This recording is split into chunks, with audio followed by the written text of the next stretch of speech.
বন্ধুরা আসসালামু আলাইকুম। রাবিয়া ফ্যামিলি ব্লগ থেকে সবাইকে স্বাগত। আমি আজকে এখানে কিছু মুরগির মাংস নিয়েছি। এই মাংসগুলা দিয়ে আমি পাকন পিঠা বানাবো। এই মাংসগুলো আমি একটু সিদ্ধ করে নিব। এখন আমি সিদ্ধ বসিয়ে দিই। তাহলে সবাই পুরো ভিডিওটা দেখে নিও। সবাই পাশে থেকেও, সবাই লাইক কমেন্ট শেয়ার করো এবং সাবস্ক্রাইব করে পাশে থেকেও। আমার ফেসবুক পেজ ফলো করে দিও। আমি একটা কড়াইতে চুলায় দিয়ে দিলাম। এখন একটু হলুদ দিয়ে দিব আর একটু লবণ দিয়ে দিব।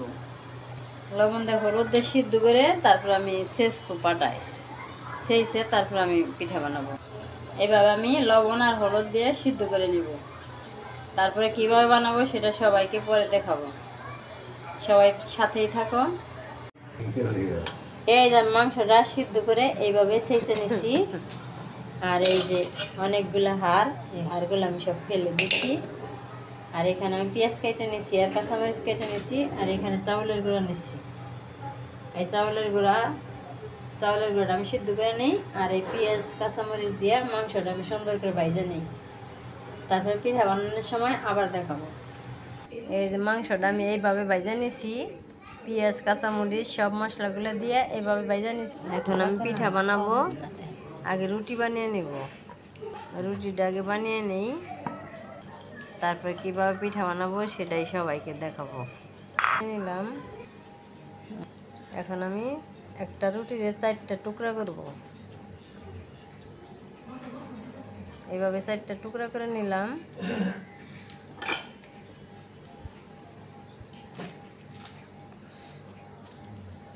এখন ওইভাবে খিলির মতো সুন্দর করে একটা বানিয়ে নিলাম, খোসা বানিয়ে নিলাম। তার মধ্যে এখন মাংসগুলো দিয়ে দেব। ওই ভিতরে সব মাংসগুলো দিয়ে দিয়ে মুখটা আটকে দেব।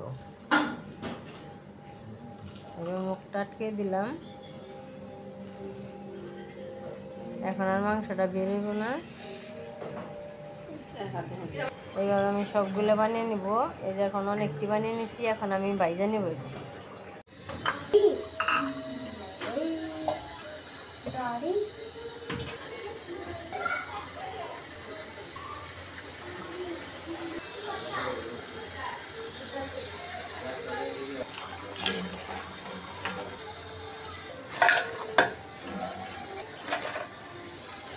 একটু হলুদ দেব পিঠাগুলো ভালো করছে।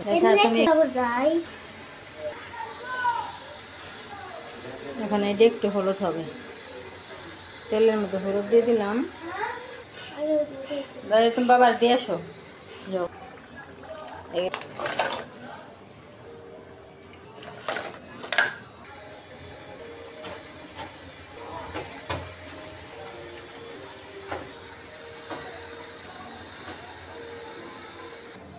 তুমি একটা পিঠা খাও না, তুমি খালি সবাই নিয়ে নিয়ে দেও।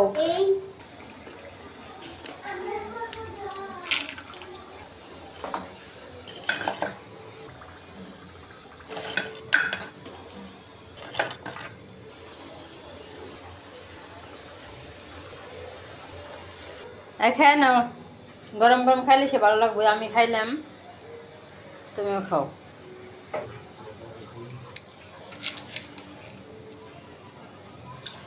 এই যে ভিতরে এরকম মাংস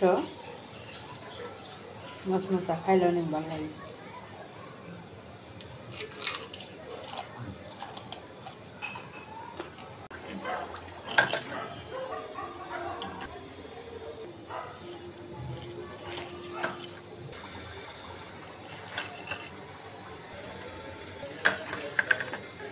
এভাবে করে কেটে নেব। এখন এগুলো এইভাবেই বাঁধবো। যেহেতু মাংস শেষ হয়ে গেছে, এখন এগুলো আমি এইভাবে আমি রুটিগুলো কেটে নিলাম। এখন পাঁপড় ভাজার মতো সবগুলা ভাজে নিব। এখন আমি একটা একটা করে দিয়ে দিই। করে দিয়ে দিলাম।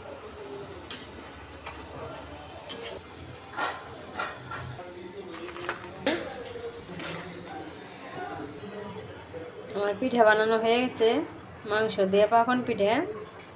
সবাই গরম গরম খেয়ে নিলাম। খাওয়ার পরে অবশিষ্ট এই কটা বেঁচে গেছে। আর বাকি সাদা রুটি ছিল, সেই রুটিগুলো আমি এইভাবে পাঁপড় ভেজে নিয়েছি একবারে মশমশা। আমার আজকের ভিডিও কেমন লাগলো সবাই কমেন্টস করবে, সবাই আমার পাশে থাকবে, সবাই আমাকে সাপোর্ট করবে। তাহলে ভিডিওটা এখানেই রেখে দিলাম। সবাই ভালো থাকবে, সুস্থ থাকবে, আমার পাশে থাকবে। আসসালামু আলাইকুম।